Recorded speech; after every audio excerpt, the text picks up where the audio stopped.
Bismillahirrahmanirrahim. Assalamualaikum warahmatullahi wabarakatuh. Para akhwat fillah, saat ini kita akan mencoba mempraktekkan bagaimana cara mensucikan najis dengan cara yang benar ya. Pertama, ketika kita melihat ada najis di lantai, supaya wilayahnya gak meluas kemana-mana, kita juga gak memperluas untuk mensucikannya, kita lingkarin dulu deh. Paling enak dilingkarin dulu, supaya kita jelas. Nah, najisnya segitu ya. Baik, najis kita lingkari supaya nanti mensucikannya nggak terlalu melebar. Nah, setelah itu kita ambil tisu ya. Nah, langkah pertama harus dilakukan adalah kita menghilangkan ainun najasahnya terlebih dahulu. Nah, ketika ainun najasah, ini ainun najasah itu apa sih? Ainun najasah adalah najis yang kelihatan. Nih nampak oleh mata kita, nih bentuknya ada. Terus setelah itu ambil lagi, ini ambil yang untuk cairnya juga ya, dihilangkan dulu cairannya ya. Baik, najis yang cairnya kita hilangkan. Setelah itu kalau masih kelihatan agak basah-basah, maka dikeringkan lagi, ambil lagi satu tisu ya, kita keringkan supaya tidak ada sisa-sisa bebasahan ya. Nah, ini kadang ya, najis yang menempel di lantai ini ada kadang begitu dihilangkan dia udah nggak ada bau, nggak ada, karena bentuk yang disebut ainun najasa nggak cuma bentuknya, tapi ada rasa, ada warna, ada baunya. Nah, biasanya gitu ya, ada beberapa najis yang baunya tuh kuat banget ya. Mungkin para akhwat juga tahu gitu ya, ada kotoran ayam itu beda-beda. Ada yang kadang nggak ada baunya, ada yang kadang bau banget gitu ya.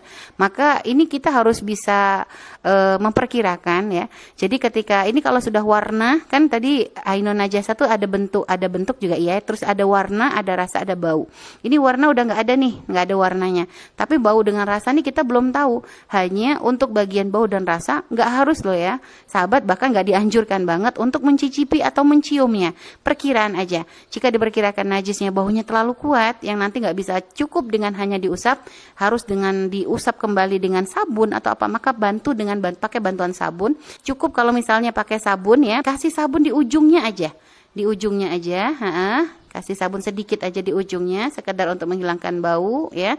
Setelah itu ujungnya itu digunakan untuk mengusap sisa najis. Dan ingat, ini belum mensucikan, ini masih baru tahapan untuk menghilangkan ainun najasa. Setelah tadi ada sabun, tentu ada bebasahan, maka dikeringkan sampai benar-benar kering ya. Nah, setelah itu sebelahnya juga sama dengan tisu yang sama pun kalau ternyata masih bisa ya, nggak usah ganti tisu. Kita pengen ngajarin para akhwat juga untuk irit masalah tisu, karena ini masih najis juga. Sabun yang tadi juga jika memang bisa, usapkan untuk di sebelahnya ya, hilangkan juga untuk menghilangkan sisa-sisa baunya ya.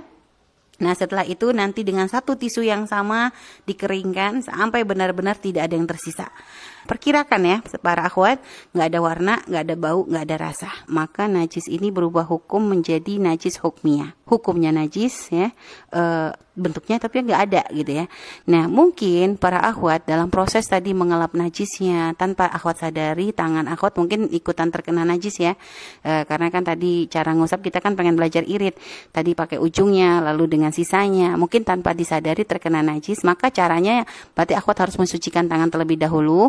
Atau kalau mau sekaligus nih pengen mensucikan airnya, tangan sekaligus sama lantai yang terkena najis boleh, tapi dengan catatan tangan akhwat jangan sampai berada terpisah dengan lantai, karena kalau nanti ibaratnya akhwat mencuci tangan ya di atas najis tadi, maka sisa air yang jatuh dari tangan akhwat itu namanya air mustakmal, berarti nggak bisa digunakan untuk mensucikan lantai. Jadi supaya dapat semua, tangan kita suci lalu lantai juga suci, maka disiramnya berbarengan dengan tangan yang nempel di lantai, jadi tidak terpisah dengan lantai.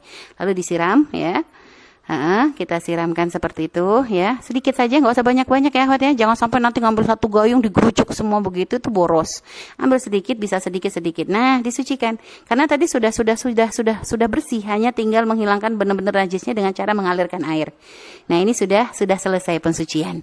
Begitu juga nanti di sebelahnya sama juga caranya. Nah, ini karena tangan tadi udah suci nih, berarti kita posisi langsung siram aja ke tempat yang ada najisnya tadi ya, sedikit segitu, lalu diratakan ke ke sisanya. Nah, lihat, dikit banget. Yang penting airnya bisa dialirkan, bisa diratakan ke tempat yang terkena najis, itu sudah cukup.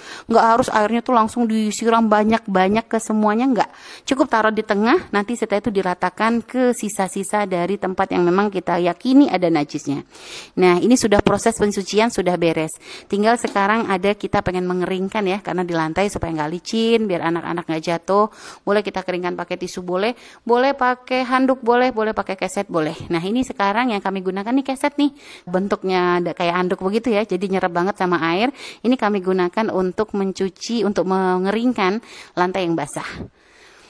Nah, oke, sekalian aja sama spidolnya diilangin ya, supaya nanti nggak ada bekasnya. Nah, kalau sudah seperti ini, sudah suci, lantai sudah suci, gampang banget ya para akhwat ya.